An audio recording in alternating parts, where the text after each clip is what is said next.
नारद जी का भक्ति संवाद। शौनक जी ने कहा, हे सूत जी महाराज, त्रिभुवन में सदा विचरण करने वाले नारद जी को सप्ताह सुनने की बुद्धि कैसे हुई? सूत जी ने कहा, हे ऋषि, इस विषय में एक सुंदर कहानी है, मैं तुम्हें सुनाता हूँ।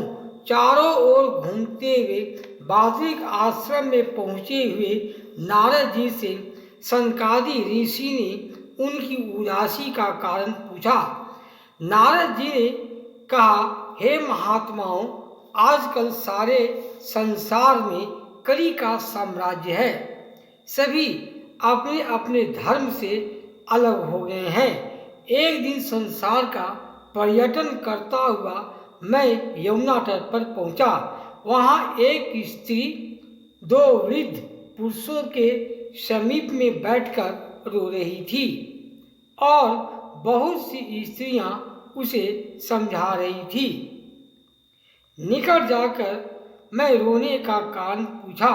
उसने कहा, भगवान, मैं भक्ति हूँ। ये दोनों मेरे वृद्ध पुत्र हैं जो कलयुग के प्रभाव से बचपन में ही वृद्ध हो चले हैं।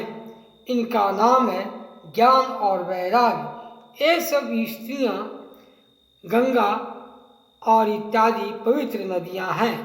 हे भगवान, आप दया सागर हैं। मैं जीवती हूँ और ये मेरे दो पुत्र वृद्ध क्यों हो गए? नारद जी ने योग द्वारा सारी बात जानकर कहा, हे मनोर में घोर कलयुग आ गया है। अब सदाचार का लोप हो गया है। विषयासक्त पुरुषों ने तुम्हारी उपेक्षा कर दी है। क्योंकि इस वृंदावन में भक्ति का प्राबल्य है, अतः तुम तो ज्योति बनी हुई हो, लेकिन ज्ञान और वैराग्य का कोई ग्राहक न होने से तुम्हारे बच्चे वृद्ध हो गए हैं। भक्ति ने कहा, भगवान, ऐसे कलयुग के लिए राजा परीक्षित ने स्थान क्यों दिया? नारद ने कहा, हे सुंदरी, और युगों की अपेक्षा कली में एक सबसे बड़ा गुण यह है कि इस युग में भगवान का नाम कीर्तन से ही मुक्ति हो जाती है, जो और युगों में योग आदि से भी कठिनता से प्राप्त होती है। इसी से राजा ने इसे रहने दिया। हे सुंदरी, इस युग में अब किसी में भी सार नहीं है।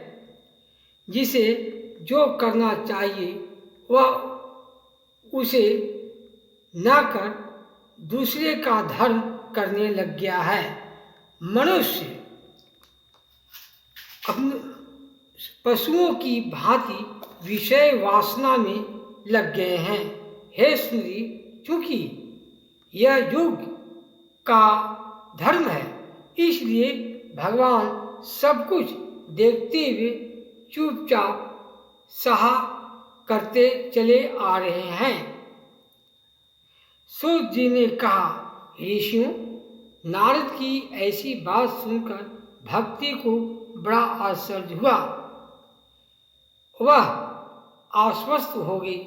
नारद को धन्यवाद देते हुए उसने कहा, भगवान, आप दर्शन सद्य सिद्धि प्रदान करने वाले हैं। महात्मा, जिसके वचन का श्रवण कर ध्रुव और प्रहलाद हो गए, ऐसे आपको कोटि प्रणाम।